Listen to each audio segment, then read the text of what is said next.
नमस्कार, मनी गुरु की इस खास पेशकश में आप सभी का स्वागत है। मैं हूं स्वाति रायना।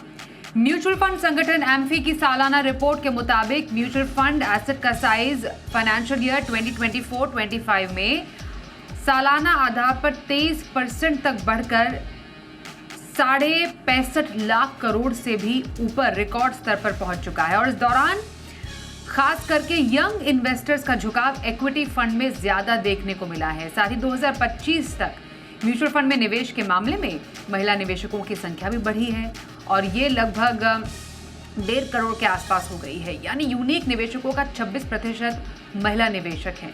तो क्या है इस रिपोर्ट के मायने, इस पर हम बातचीत करेंगे और उम्र के हिसाब से किन कैटेगरी और फंड में आपको इन्वेस्ट करना चाहिए, इस पर आज रहने वाली है हमारी खास चर्चा। स्वागत करते हैं हमारे आज के दोनों ही एक्सपर्ट्स का। विकास पुरी हमारे साथ है कंप्लीट सर्कल कैपिटल से, फिनसेफ के फाउंडर मृण अग्रवाल से भी हमारी बातचीत होने वाली है। विकास और मृण दोनों का बहुत स्वागत करते हैं हमारे साथ आज इस खास पेशकश में शामिल होने के लिए। बहुत ही इंकरेजिंग नंबर्स हमने म्यूचुअल फंड के आते हुए देखे।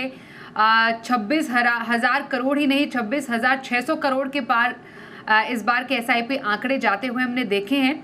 और जो एनुअल रिपोर्ट है उसमें काफ़ी इंटरेस्टिंग फाइंडिंग्स हमने आती हुई देखी है, जिसको समझना ज़रूरी है और इससे एक इन्वेस्टर का बिहेवियर समझ में आता है, उनका इन्वेस्टमेंट ट्रेंड और पैटर्न भी हमें देखने को मिलता है।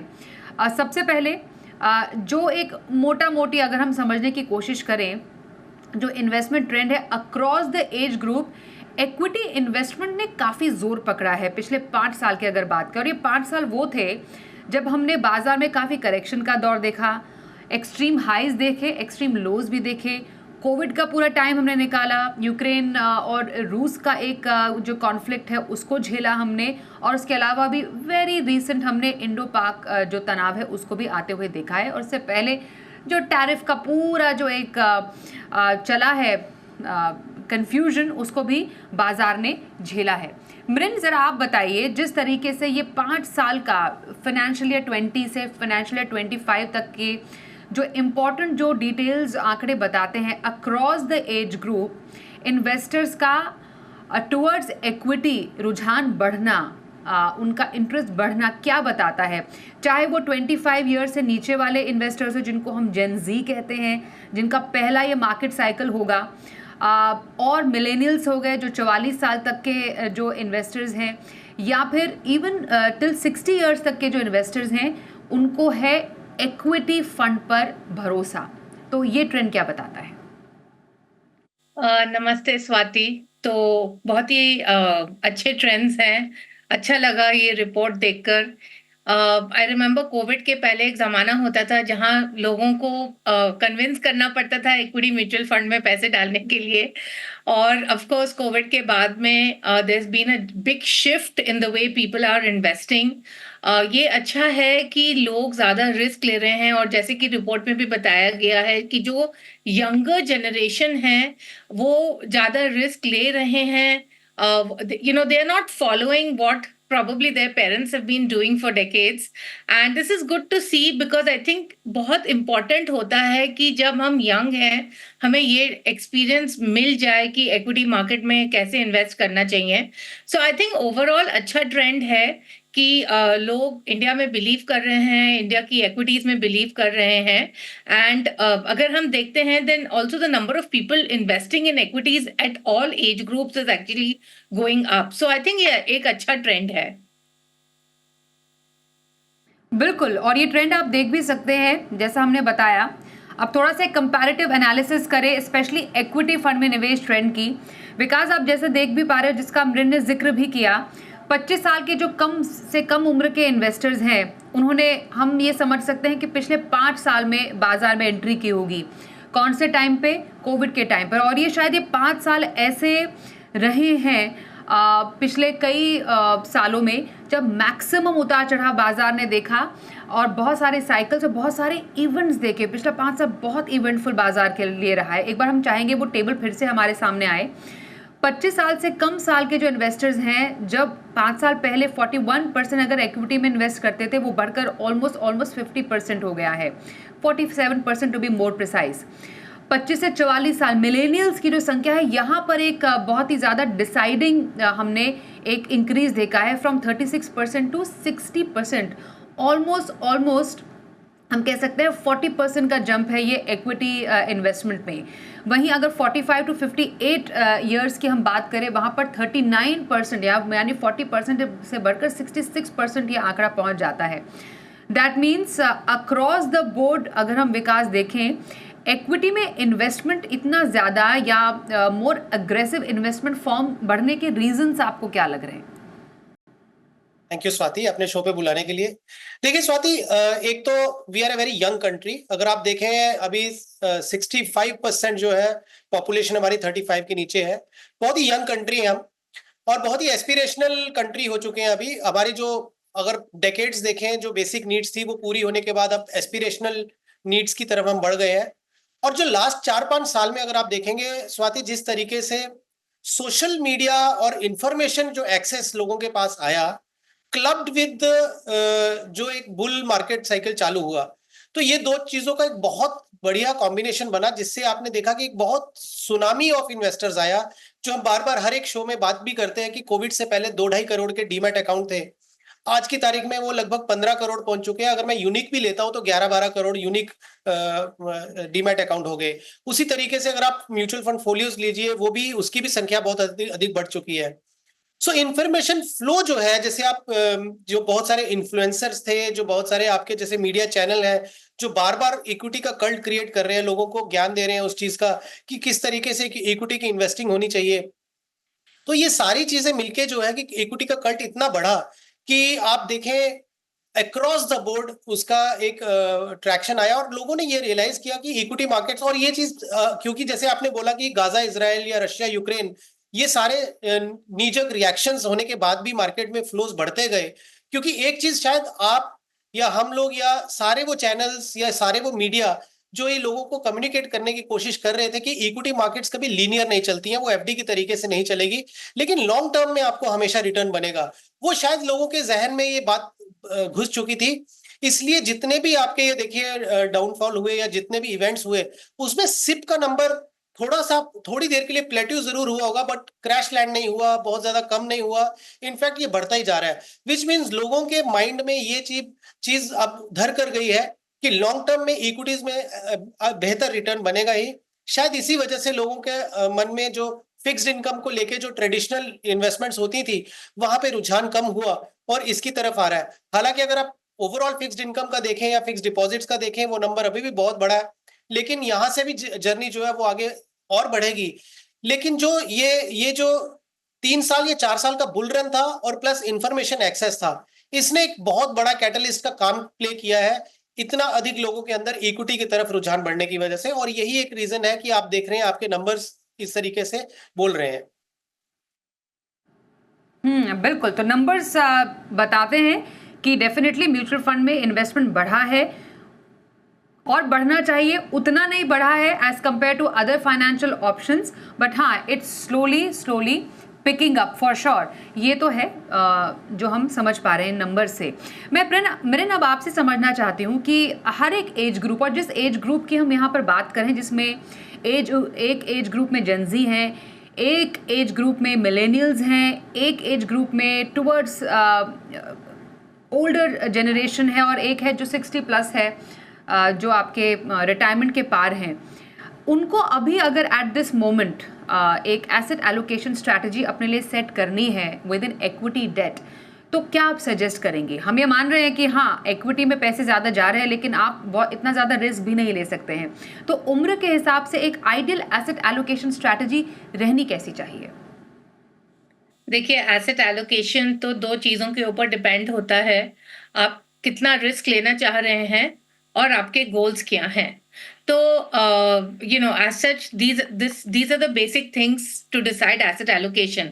बट अगर हम मान के चल रहे हैं कि किसी के लॉन्ग टर्म गोल्स हैं, मतलब 7-8 साल से ऊपर के गोल्स हैं, और तो उनके हिसाब से आई वुड से कि अगर आप 25 साल की उम्र के कम के हैं, देन सर्टेनली आप एक पोजीशन में हैं कि आप ज़्यादा रिस्क ले सकते हैं। वो इसीलिए क्योंकि आपके पास ज़्यादा टाइम अवेलेबल है, अगर अभी आप इन्वेस्टमेंट शुरू कर रहे हैं लॉन्ग टर्म के लिए, then you have time on your side. So hence मैं तो यही सजेस्ट करूंगी कि अगर आप 25 साल से कम के हैं, देन सर्टेनली जितना ज़्यादा आप इक्विटी में डाल दें, मे बी एटलीस्ट 80% इक्विटी में। बट अगेन मैं ये एक कंडीशन दे रही हूँ कि ये सब लॉन्ग टर्म इन्वेस्टमेंट्स के लिए है। ऑब्वियसली अगर आपको अगले 3-4 साल में ये पैसे चाहिए तो सर्टेनली फिर आप इक्विटी नहीं देख सकते हैं। तो अगर हम मान के चल रहे हैं कि लॉन्ग टर्म के लिए आप इन्वेस्ट कर रहे हैं, सर्टेनली अबाउट 80%। एंड जैसे आपकी उम्र बढ़ती जाती है, अगर आप जैसे 30 साल के ऊपर के हैं, अगेन यू नो एटलीस्ट 60% होना चाहिए। आपके पास ज़्यादा भी हो सकता है, कम भी हो सकता है, वो आपके रिस्क टेकिंग एबिलिटी के हिसाब में है। और जैसे आप 45 के ऊपर हो रहे हैं, अगेन आपके फाइनेंशियल सिचुएशन के ऊपर डिपेंडेंट होता है कि आप कितनी इक्विटी एलोकेशन कर सकते हैं। Again I will say it's between 40 to 60% is a good option. But you know, Swati, सब यही डिपेंडेंट है कि हमारी अभी की फाइनेंशियल सिचुएशन क्या है। एंड फाइनली अगर हम 60 के ऊपर हैं, पहले तो यही होता था कि 60 के ऊपर एक बार रिटायर हो गए तो बिल्कुल भी इक्विटी नहीं रखेंगे। बट आई स्टिल फील कि अप टू 20% इक्विटी आप रख सकते हैं अगर आप 60 साल के ऊपर भी हैं।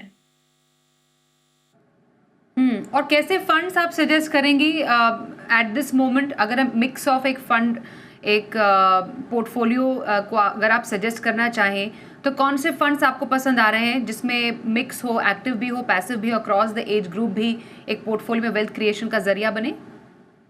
So I would recommend the same funds across the board. And मैं हर समय कहती हूँ कि आपको अच्छे से डाइवर्सिफाई होना चाहिए। So I always believe कि जो लार्ज कैप एक्सपोजर है वो आप एक निफ्टी 50 इंडेक्स फंड से ले सकते हैं, like ICICI Prudential Nifty 50 index fund. फिर एक flexi cap like a Parag पर एक flexi cap, one mid cap like a Mirae mid cap. Certainly if you are older, like if you are above 60, then maybe आपको small cap की जरूरत नहीं है। But अगर आप यंग हैं तो certainly Nippon India small cap is a great fund to have. And debt fund के साइड में टिपिकली अगर आपका 3 साल से ऊपर का होल्डिंग पीरियड है, then short duration debt funds like ICICI, HDFC, all of them have short duration debt funds. ये काफी स्टेबल भी रहते हैं। तो डेट कैटेगरी में मुझे ये पसंद है। और इक्विटी का तो मैंने आपको बता ही दिया कि one Nifty index fund, one flexi cap, one mid cap and small cap अगर आप रिस्क ले सकते हैं तभी ही। बिल्कुल। तो थोड़ा रिस्क लेना चाह रहे हैं तो स्मॉल कैप, मिड कैप जैसे फंड ऐड करें। थोड़ा स्टेबिलिटी के लिए लार्ज कैप ज़्यादा बेटर है। थोड़ा सा अगर आपको डाइवर्सिफिकेशन चाहिए, थोड़ा टच ऑफ गोल्ड आप डाल सकते हैं। इंटरनेशनल फंड्स भी आपके लिए हो सकते हैं, अगर ऑलरेडी है तो उसमें आप एक्सपोजर रख सकते हैं। पर मैं विकास आपसे जानना चाहूँगी, along all the age groups किस तरीके के फंड्स एक इन्वेस्टर को ऐड करने चाहिए एट दिस मोमेंट अपने पोर्टफोलियो में? देखिए स्वाति, अगर स्पेसिफिकली इक्विटी फंड्स की बात करूं अगर मैं, तो जो 25 साल के नीचे हैं, क्योंकि जैसा मृणाल ने बोला कि जितने यंग रहेंगे उतना अच्छा उनको इक्विटी एक्सपोजर लेना चाहिए। लेकिन एक चीज ये भी देखने वाली है कि आपकी इंडिविजुअल प्रोफाइल कैसी है, आपकी लाइबिलिटीज क्या है, तो उसके हिसाब से लीजिए। बट अगर एक थंब रूल के हिसाब से चले तो लेस देन 25 वाले जो है वो थोड़ा एग्रेसिव हो सकते हैं। सो इक्विटी एलोकेशन में मैं ये बोलूंगा कि small cap, mid cap, multi cap और फोकस्ड फंड्स, ये 4 कैटेगरीज में उनको जाना चाहिए, जो थोड़ा सा एग्रेसिव पोर्टफोलियो बन सकता है। इसमें अगर आप फंड्स की बात करें, HDFC फोकस 30 एक अच्छा ऑप्शन है। Nippon India small cap in small cap category, Mirae asset mid cap fund in mid cap category and ICICI Pru का multi cap fund in multi cap fund category. ये 25% के ratio में हो सकता है। अब जब हम एक स्टेप आगे चलते हैं, जैसे 25 से 44 साल की जो एज ब्रैकेट है, उसमें थोड़ा सा एलोकेशन चेंज हो सकता है। उसमें वो small cap, mid cap, multi cap और फोकस फंड का जो एलोकेशन है वो थोड़ा सा डिफरेंट होगा। जैसे 20% स्मॉल कैप ले सकते हैं, पहले 25 बोला था, यहाँ 20 हो सकता है। मिड कैप यहाँ थोड़ा बढ़ सकता है 30%, 25% multi cap and 25% focused fund. Same funds रहेंगे जो हमने पहले उसमें बोला। जब हम एक कैटेगरी ऊपर जाते हैं जहां मिडिल एज हो, जो मिडिल जो आपका एज आ जाता है, या फिर थोड़ा बहुत आप टूवर्ड्स रिटायरमेंट की तरफ मूव करना शुरू कर देते हैं, like 45 to 58 years of age, तो वहां पे एक्सपोजर एकदम से मिड कैप, स्मॉल कैप तो हम उसमें रिकमेंड नहीं करेंगे। सो मिड कैप एक्सपोजर लिया जा सकता है अप टू 10%। 10% आप मल्टी एसेट फंड जो है वो अब इंट्रोडक्शन हो जाती है, जो आई वुड से रिप्लेसमेंट ऑफ स्मॉल कैप। 20% अब आप फ्लेक्सी कैप ले लीजिए, ये भी एक कैटेगरी इंट्रोड्यूस हो गई। 20% आप hybrid and balance advantage fund ले लीजिए और 20% आप प्योर लार्ज कैप फंड ले लीजिए। तो अगेन एक पैराडाइम शिफ्ट हो गया in terms of your fund categories and all. इसमें अगर मैं फंड्स की बात करूं तो Mirae Asset mid cap fund in mid cap category, White Oak Capital का मल्टी एसेट फंड, HDFC का या पराग पारिक का flexi cap, Nippon India multi cap, ICICI Prudential का बैलेंस एडवांटेज फंड, UTI का निफ्टी 50 इंडेक्स फंड या SBI का blue chip fund in the large cap category. And last जो 60 years and above, यहाँ पे कंप्लीटली आपको पोर्टफोलियो शिफ्ट करना पड़ेगा। सो 30% आप यहाँ पे बैलेंस एडवांटेज फंड में आ जाइए, 20% आप मल्टी एसेट फंड में आ जाइए, क्योंकि यहाँ पे जो आपका पोर्टफोलियो उसको स्टेबिलिटी की जरूरत है। 20% flexi cap and 30% large cap. जल्दी से रन थ्रू कर दूंगा। ICICI Pru balance advantage fund या HDFC balance advantage fund, White Oak Capital का मल्टी एसेट फंड, HDFC या पराग पारिक का फ्लेक्सी कैप, निपॉन इंडिया का लार्ज कैप या UTI निफ्टी 50 इंडेक्स फंड या SBI blue chip in large cap category. तो ये कुछ पसंदीदा फंड्स हैं अलग अलग उम्र के हिसाब से जो विकास ने आपको बताया, आप अपने पोर्टफोलियो में शामिल कर सकते हैं। एक ब्रेक के लिए रुकेंगे, ब्रेक के बाद ज़रा समझेंगे कैसे वुमेन इन्वेस्टर्स की भागीदारी बढ़ी है पिछले 1 साल में, पर क्या ये काफ़ी है, इस पर चर्चा रहेगी। और साथ ही ज़रा समझेंगे पैसिव फंड्स का क्या हाल है और कहाँ पर कैसे पैसिव फंड्स में आपको अभी करना चाहिए निवेश। बने रहिए हमारे साथ।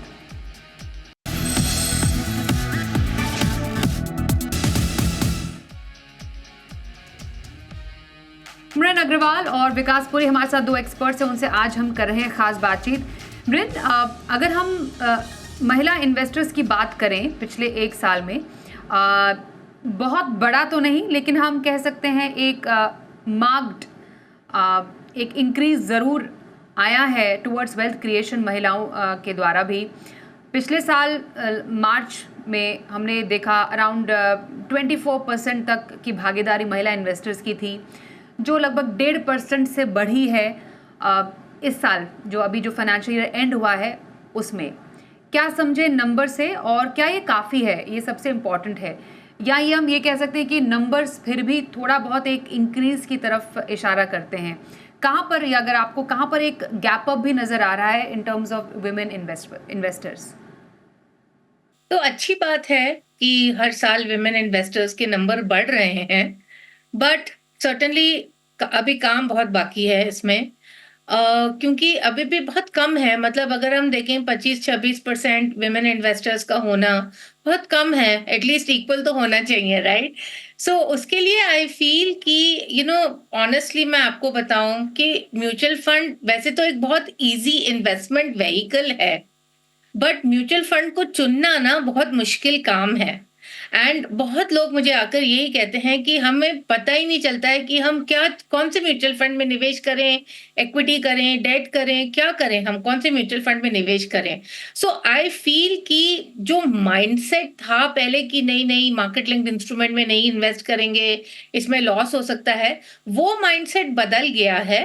बट द प्रॉब्लम इज कि इतने सारे फंड कैटेगरीज हैं, आए दिन आप देखिए कितने NFOs आ रहे हैं, that people are very confused कि क्या चूज करें, किस में जाएं, किस में ना जाएं। सो आई फील कि इसमें education at a vary across the board is really required, and I think a lot of efforts are needed now to have more specific campaigns around mutual fund investing, not only कि अच्छा mutual fund सही है या stay invested and all those things. I think थोड़ा deeper level में जाकर education की जरूरत है। बिल्कुल। और एक महिला के लिए इसी के फॉलोअप में उनको रिटायरमेंट कॉर्पस बनाना है, वेल्थ क्रिएट करना है, करियर ब्रेक है, इन 3 मेजर गोल्स के लिए कैसी कैटेगरीज आप सजेस्ट करेंगे एक महिला इन्वेस्टर को? तो देखिए, जहाँ रिटायरमेंट की बात है, सर्टेनली एनपीएस तो है ही, बट अगर आप लेट्स से बस म्यूचुअल फंड्स के बारे में बात कर रहे हैं, certainly I will say equity funds, whether it is wealth creation or retirement, I would say that equity funds, balanced funds certainly need to have higher allocation.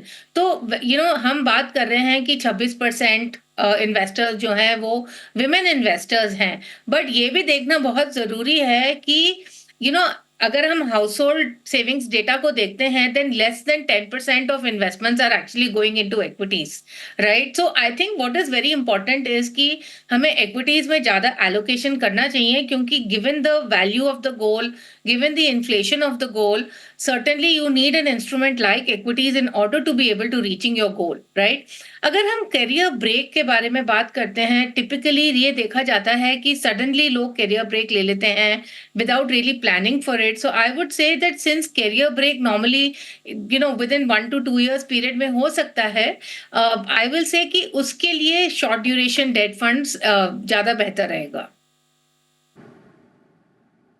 Okay, तो ये डिफरेंट गोल्स के लिए डिफरेंट फंड्स एक महिला निवेशक अपने portfolio में add कर सकती हैं. एक और जो पार्ट है या जिसको हम ट्रेंड समझने की कोशिश कर रहे हैं विकास, वो है पैसिव फंड का बढ़ता इंटरेस्ट.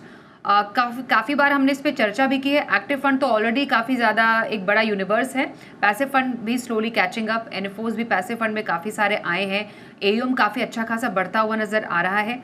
पैसिव फंड में अभी इन्वेस्टमेंट का सही टाइम आप मान रहे हैं? जी स्वाति, तो स्वाति जब हम ब्रेक डाउन करते हैं पोर्टफोलियोज को, तो एक कोर पोर्टफोलियो होना चाहिए और एक सैटेलाइट पोर्टफोलियो होना चाहिए. कोर पोर्टफोलियो हो गया जो आपका बड़ा ही लंबे समय के लिए है. जैसे मान लीजिए अगर 15 साल या 20 साल की अवधि के लिए आप एक पोर्टफोलियो बिल्ड कर रहे हैं, तो उस केस में passive fund makes more sense, specially in the large cap space. तो वहां पे निफ्टी 50 इंडेक्स फंड हो गया या निफ्टी 100 ETF इंडेक्स फंड्स भी आ गए हैं. इनफैक्ट निफ्टी 500 का भी मोतीलाल ओसवाल का एक फंड है, वो भी आ चुका है. तो इस तरीके से ये फंड्स आप लेके इसको अपने लॉन्ग टर्म जो आपके फंड्स है उसमें रख दीजिए. तो क्या होगा कि over a period of time इनको रिटर्न भी अच्छा मिलेगा और थोड़ा कॉस्ट एफिशिएंसी भी उसमें मिल जाती है. और ट्रेंड बहुत अधिक बढ़ने लग गया, जैसा आपने बोला स्वाति. अभी इनफैक्ट गोल्ड ETF में भी बहुत बड़ा एक ट्रैक्शन देखा हमने. तो ये सब ETF फंड्स जो होते हैं वो आपके पोर्टफोलियो का हिस्सा होना चाहिए, स्पेशली जो कोर पोर्टफोलियो है आपका, तो उसमें ये पैसिव फंड्स लिए जा सकते हैं. तो कोर पोर्टफोलियो में पैसिव फंड्स को आप ऐड कीजिए. और मृन, एक न्यू इन्वेस्टर के लिए शायद और एक बिना टेंशन के इन्वेस्टमेंट के लिए एक पैसिव फंड काफ़ी ज़्यादा जाने भी जाते हैं, इंडेक्स फंड जाने जाते हैं. यही वजह रही कि पैसिव फंड्स काफ़ी ज़्यादा पॉपुलर हो रहे हैं विद इन इन्वेस्टर्स. एब्सोल्युटली, क्योंकि ये बहुत आसान है इन्वेस्ट करने के लिए. इसमें आपको चूज नहीं करना पड़ता है, मतलब आपको बेसिकली बेंचमार्क चूज करना पड़ता है, बट बियॉन्ड दैट ज़्यादा आपको चूज नहीं करना पड़ता है. तो इसीलिए ही ये ज़्यादा पॉपुलर भी हो रहे हैं. ऑफ कोर्स ये लोअर कॉस्ट भी है, एंड आई फील उस वजह से भी लोग काफ़ी इनको चुन रहे हैं. बट आई फील कि जस्ट लोअर कॉस्ट होने की वजह से ही नहीं चुनना चाहिए. ओके, तो ये हमने समझा कि पैसिव फंड्स क्यों पॉपुलर है और आप क्यों चुने अपने पोर्टफोलियो में. विकास, आपसे जानना चाहेंगे क्योंकि गोल्ड ETF की बात ही हुई हमारी. गोल्ड के प्राइसेस हमने देखा आसमान छूते हुए नजर आए. गोल्ड ETF में काफ़ी अच्छा हमने पैसा आते हुए देखा. पिछले फाइनेंशियल ईयर में जहाँ पर 5200 करोड़ था, वो डबल से भी ज़्यादा बढ़कर 1400 करोड़ रुपए से ज़्यादा हमने FY25 में आता हुआ देखा है. AU में भी अच्छी खासी बढ़ोतरी हुई है. तो गोल्ड ETF से जुड़े हुए कुछ स्कीम्स आप सजेस्ट करेंगे? जी Swati, Swati, first of all portfolio में गोल्ड आपका जो है 5 to 10%, आई वुड से 10% इज आइडियल एलोकेशन, बिकॉज ये जनरली गोल्ड जो होता है वो हेजिंग के लिए लिया जाता है या रिस्क को मिटिगेट करने के लिए लिया जाता है. रिटर्न उसका बाय प्रोडक्ट है, बिकॉज जिस तरीके से अगर आप 20-25 साल का गोल्ड का एक ट्रैक रिकॉर्ड देखेंगे, रफली 11-12% का CAGR से गोल्ड ग्रो करता है. तो आपका इसमें रिटर्न भी आ गया और हेजिंग भी हो गया. उस केस में देखते हुए दो फंड्स मुझे लगता है कि HDFC gold ETF and ICICI Pru gold ETF दो अच्छे फंड्स हैं जो आपके पोर्टफोलियो का हिस्सा बन सकते हैं. और स्वाति, इसमें अब लेवल नहीं देखना चाहिए क्योंकि गोल्ड बहुत बढ़ गया है तो इसलिए ले लें, या बहुत बड़ा है तो इसलिए ना लें. आप इस तरीके से लें कि आप अपने पोर्टफोलियो में ये देखें कि मेरे पोर्टफोलियो की एलोकेशन गोल्ड 20-25% हो गई है तो कट डाउन कर दीजिए. अगर आप अंडर इन्वेस्टेड हैं, गोल्ड स्टार्ट ही नहीं किया, तो स्टार्ट करना जरूरी है और उसको 5 to 10% एटलीस्ट 10% तक लेके जाएं। तो ये एक मापदंड होता है कि पोर्टफोलियो लेवल पे देखिए कि आपकी एलोकेशन कितनी है। इस तरीके से ना लीजिए कि गोल्ड बहुत बढ़ गया और मार्केट में बहुत शोर है कि गोल्ड 1.5 लाख हो जाएगा, 2 लाख हो जाएगा, इसलिए ले लूं। सो रिटर्न को ना देखिए, आप अपने पोर्टफोलियो की एलोकेशन देखिए कितनी है, उसके हिसाब से या तो कट डाउन करें या ऐड करें। ओके, तो ये इम्पॉर्टेंट पॉइंट्स बताए विकास ने। गोल्ड में इन्वेस्ट करने के ज़्यादा एलोकेट भी नहीं करना है और मौका भी नहीं छोड़ना है, और कुछ पसंदीदा फंड्स भी विकास की तरफ से जिसके ज़रिए आप गोल्ड में इन्वेस्ट कर सकते हैं थ्रू इंडेक्स फंड्स। मैं थैंक यू करना चाहूँगी हमारे दोनों एक्सपर्ट्स का हमारे साथ इस चर्चा में शामिल होने के लिए। विकास और मृन, धन्यवाद आपका मनी गुरु में समय देने के लिए। एक ब्रेक का भी यहाँ पर वक्त हो गया है, देखते रहिए जी बिजनेस।